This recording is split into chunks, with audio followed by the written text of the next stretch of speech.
Hi everyone, welcome back. I'm happy to be back.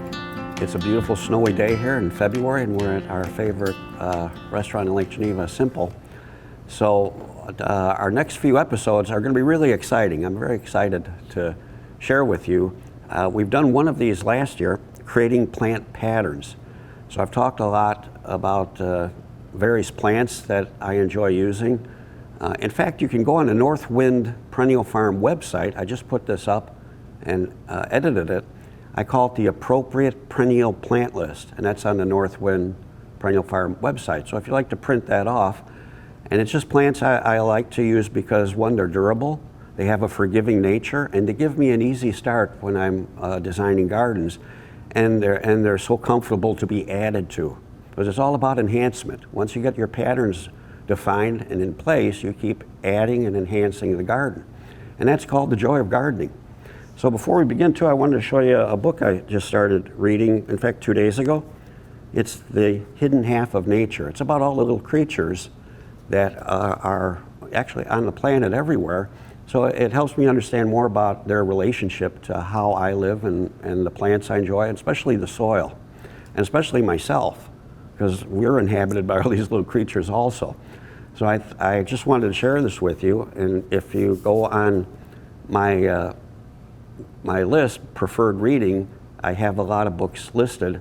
Not a lot, I'm not the biggest reader in the world occasionally, but they're my favorite books, and I just want to share them with you, and I hope that you can get in touch with me and share me some of your books that you like reading too. So it's The Hidden Half of Nature. It's all about all the little creatures and their tremendous value to our health and well-being, which is important. Okay, so let's begin this creative plant pattern episode 2. I did one last year, and I really, again, enjoyed this. So I start with the 2 questions. Again, these questions aren't meant to have direct answers. They're just questions to stimulate a deeper thought. And I'm always chasing a deeper thought. Believe me, I'm always after something a little deeper than I'm used to following through in certain practices. So my first question is, before you place a plant in the ground, what emotions have caused you to select and locate that plant? Why did you pick the plant? What moved you? And why did you put it over there instead of over here? And these questions aren't really meant to disturb your way of being. I just ask it because every time I do a design, when I put a plant over here or a plant over there, I'm wondering who am I going to put it with and how am I going to relate it to the plants within the design and create some repetition with it elsewhere. So I really have to think about why I've chose this plant, and it just becomes a way of doing. And the second question is, does this question bother you? I know sometimes it would bother me, and I have an example of that with food. I always thought, well, I've always eaten well. But sometimes when I question the foods I made for the last 45 years of my life, I realize I've not made good food. I've not made as many meals and as many foods I need to discover, and I just never put the thought into it. But when I started to question why I'm eating this instead of that, I'm discovering all kinds of wonderful foods. And I'm sampling them and trying them, and that's one of the reasons I eat here at Simple, and try all their new foods. So that's just a small example, but it just enhances something to get out of the ordinary. Isn't it encouraging? Sometimes we just have to step out of this ordinary way of being, and that's what I'm trying to encourage with myself. Okay, so let's begin. The first picture you see is a boulevard I planted here in Fontana, Wisconsin. And this is how the young children look when they go in. And this was, again, groups of various patterns, small patterns that I connected together and related them based on how they would flow through the garden. In the next image you see, these are the patterns as they matured 3 years later. And as they have matured, our inputs have changed. Our way of weeding, our way of watering, and then our way of cutting things back and leaving the leaf fall and stem fall in the spring.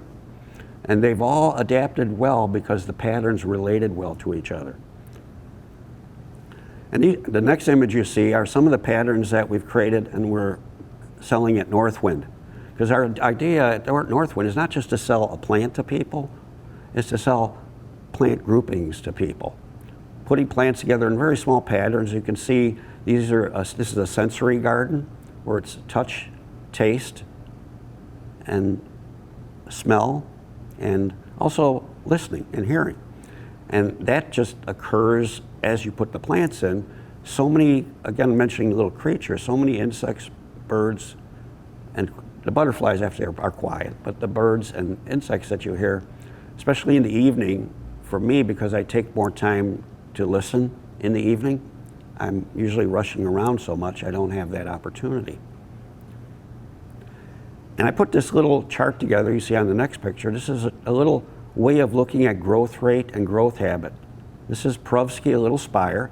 And as you can see, I used a 4.5-inch container. So when you buy the plant in a 4.5-inch container, obviously you're seeing how big the crown is and how tall the plant is. You see that right away. So that's not a question you have to ask yourself into the future.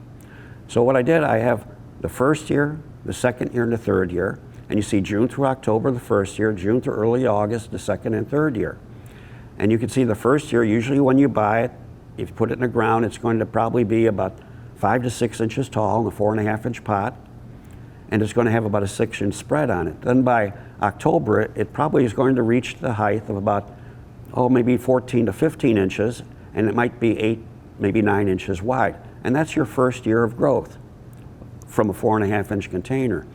And then you can see the second and third year growth because you're aware of how that plant will put on growth from year 2 and year 3.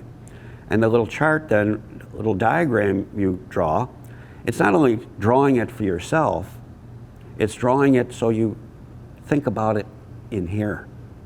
And the more you think about the growth rate and growth habit, you will sense how much more comfortable you are taking plants and placing them together.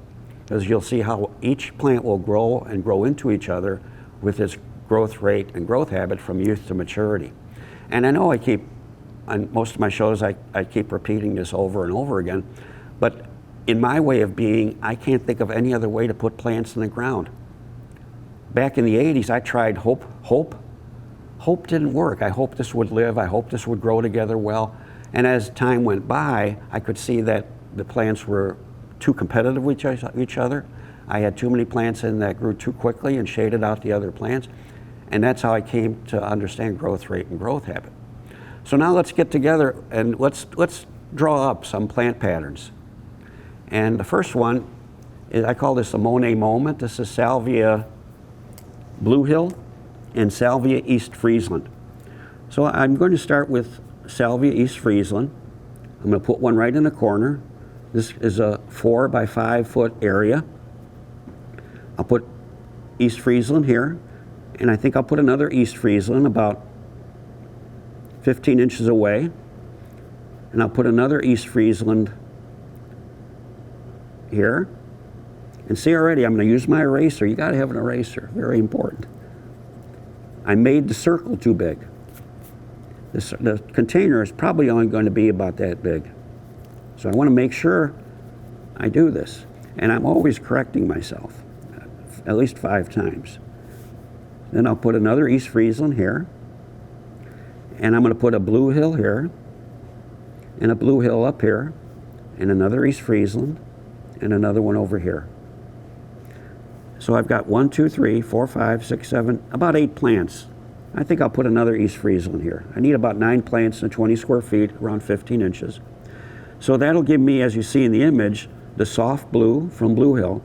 And the thing about Blue Hill, compared to East Friesland, Blue Hill does get a little bit taller and a little bit wider, but not much to interfere with the plant growth for the first 3 to 4 years. And that's why I've only used 2 in this particular setting. And they will knit together. The crowns will be able to share light and stay healthy. Now, while I'm sitting here, I might say, well, what if I take a 3 by 3 foot area? I want to make this combination a little smaller. So, okay, I'm going to put a Salvia East Friesland here. I'll put one Blue Hill in the corner, and another East Friesland here, and another East Friesland here. Now this will give me a smaller planting, 3 by 3, and it'll give me a Monet moment, but at a smaller percentage. And I can keep doing this all afternoon if I feel like it. But it helps me come to know how I can relate each plant to each plant. I'll let you take a look at that. I'll turn that around. And again, I probably grew the circles a little too big. Let me erase that, as I want them to be tight. So I probably have one here, one here, one here, and one here. Now I feel more comfortable. See, and the nice thing is I corrected all that. How much money did I didn't spend a cent yet. And I could make these corrections right here on paper. On the next image you see, I put Salvia nemorosa wisui. I took a photo of it from my book. And I have the height and the width in years. You can see the height is 18 to 24 inches in late spring when it blooms. And the spread of the plant is 12 to 14 inches in 2 years and 14 to 16 inches in 5 years. So I refer to these in my book for all the plants, but I'm going to put some of these images up so we can share them together. Okay, let's do another drawing. I'll set this one aside. We're doing Salvia East Friesland again. We're using Salvia Snowhill. In the image you can see the little moments of white drifting through the textures of grasses and the Salvia East Friesland. So I'll start here with Salvia Snowhill.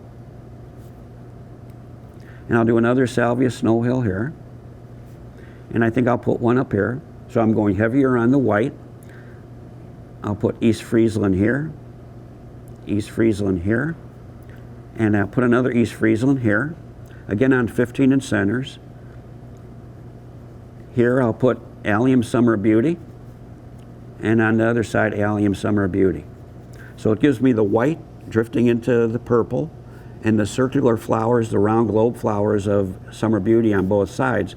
Now this particular pattern will help me understand how am I going to relate this to the next pattern I draw. How am I going to fit this in with another pattern? And it gives me the opportunity to say, I'm going to take this pattern and I'll put two of them together. So you can see you're constantly building on pattern after pattern after pattern. And the idea is when you have 10 or 12 patterns, you can pause and see how you can relate those patterns together, where you might need 3 of the salvia, 2 of the salvia, and while you're doing this, you're thinking, you're learning and understanding relationships, and it's a wonderful thing to do this time of year. Now let's change it again. Let's draw this another. Let's make this 3 by 4. Let me get my darker pen out.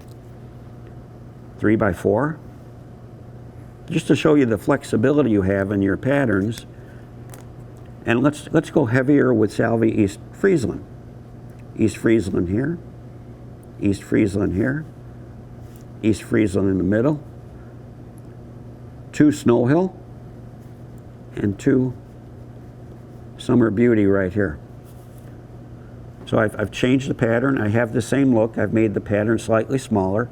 And if I wanted to, I could move this pattern and connect these corners up like this and have this flow through here, and I could take 2 other patterns that I create and put them here and here. Let's turn this around and take a look at it. And each time I'm using 15-inch spacing for these particular plants. And they will, and with your chart you grow, when you put these on your diagram, you can see that they will grow together fairly tightly by the 2nd year, by early June. So, just with those 2 patterns, using salvias and incorporating some Summer Beauty, that's our beginning way of thinking. And the next question I put up on the photo, you see, are you beginning to sense the value of coming to know growth rate and growth habit of young plants? That's important, because it's so difficult to put plants into the ground and not understand how they're going to relate to each other. So I'm going to read it again. Are you beginning to sense the value of coming to know growth rate and growth habit of young plants? And remembering, every plant you touch and place, there is a reason for that, and there's a reason and an understanding of how they will grow together. And that relationship then will create your input in the garden. Okay, let's do another pattern while we're on a roll here. We're looking at Flax, Blue Paradise, and Calamagrostis, Karl Forrester. Now we're looking at different sizes, different growth rates, and different growth habit. The Karl Forrester, I'm going to start in the corner, and I'm going to make it slightly bigger because it's going to grow it's going to grow faster than the salvias. It's going to have its own particular growth rate. I'm going to put another one here, and another one in the corner here. And I'm going to go heavier with the Flax. So I'm going to have, you see in the picture, you can see the Calamagrostis is a lighter look, vertical, drifting through the Flax. I know that call's not for me because no one knows I'm here at Simple doing this. All right, Flax, Blue Paradise. And I want them crowded together because the Flaxes do a wonderful job of sharing sunlight. The Flax Blue Paradise and most flax, the Flax Blue Paradise will lightly get powdery mildew. Will lightly get the powdery mildew, and will also, in the heat of summer, sometimes have an insect problem, mites. They get mites with heat of summer. But you don't worry about that because the flax have a wonderful way of living through it. So you don't have to spray them, you don't have to treat them. And the grasses will allow for air movement through the planting. So the grasses, the Karl Forrester, health-wise will allow the air to flow through the planting. And I'll put one more flax here in the corner. So again, let's make a quick change. Let's make the bed 4 feet by 1, 2, 3, 4, 5, 6, by 8 feet. And say you want more of the vertical look, then you do moments of the flax going through it. So we'll put Karl Forrester here. And I'm going on 18-inch centers with the Karl Forrester, 18 inches. Now I think I'll put one over here, and over here. And in the flax, I'm going to put Blue Paradise up here, here, here, here, and here. And the flax I have on 18-inch centers, or I have 15-inch centers. Again, the flax will crowd into each other. They'll have their particular cultural issues, not badly. And then the flowers will be tight, like you see in the photograph. And they'll have wonderful air movement, especially more air movement, because the breezes will be going through the foliage of the narrow grasses. And that will actually reduce issues with powdery mildew and also the spider mites from the heat of summer. And you can see on the next image, I have, again, information about Karl Forrester. It's the height, 26 to 40 inches in late spring. And it goes 55 to 72 inches by the time it blooms. So again, that gives you the idea, the understanding of growth rate. And the spread is 12 to 16 inches in 2 years at the crown and the base, and modestly at the top, and 18 to 24 inches in 5 years. So again, that gives you an idea of the future for the plantings. We'll take a look at this one. Karl Forrester, a little heavier here, a little lighter here. And I could do this again. If I was in the mood, I could create another pattern. So I just wanted to point out, you don't have to stop unless you want to rest or if a good movie comes on. So let's do one more pattern with Calamagrostis Karl Forrester. And I like using Karl Forrester, one, because of its vertical habit, which allows many, many plants to be interplanted. I'm probably going to show you 2 today, but my unreasonable request for you is to take another half hour and do 2 more patterns of plants you think you could drift through Calamagrostis Karl Forrester. So let's do one more. Here's Karl Forrester. Again, I think I'll start it in the middle, right here. And we're using Agastachi Blue Fortune. As you can see on the image, the Agastachi Blue Fortune has a very vertical growth habit, but it gets chubby. So it widens up, but it has the beautiful vertical flowers. And you can find the growth habit of that. Either look out, it's in the book also. I put down height and width on all the plants, all 74 plants, because of the value of understanding that. So we'll put Agastachi in the corner. I'm going to put 2 of them here. I'm going to be a little bold, 2 together. Karl Forrester here. And I'm going to erase this one because I had another idea. I love these erasers. You got to have an eraser. I'm going to move the Karl Forrester over a little bit. I'm going to drift Agastachi through the middle. Just crowd up the Agastachi and another Karl Forrester here. So I'm heavier on the Agastachi. I want the heavier blooms, and I'm lighter on the vertical, the cream of wheat color of the flowers. Lighter on that, heavier on the blooms. And again, I'm on about 18-inch centers when I'm planting these. And the 4.5-inch pots, they'll all crowd and touch by the 3rd year. And again, if you make your little chart for each one of these plants, you can see that simply by reviewing it on your chart. And again, it all gets stored in here. It all gets something you collect in your memory. And then when you're actually out on site on the field, you start to put this into practice. Let's show this. We'll take a look at this together. You can see that grouping. And again, there's plenty of room to do other grouping. So try adding other plants and see how you feel about the other plants you add, again, based on growth rate and growth habit.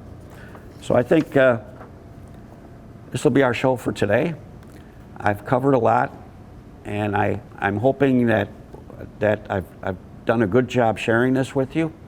And if you have questions, I'd be happy to answer it. But again, the only way I've learned this, I realized the other day, it took me 41 days, 3 months, and about 2 weeks to come to know all this stuff. So don't try to rush yourself, and don't get impatient with yourself. Practice. And you'll find such joy in creating all these plant communities and looking at your patterns grow into each other in a beautiful way. So we'll see you at the next show of Creating Plant Relationships, and have fun, everyone. Bye.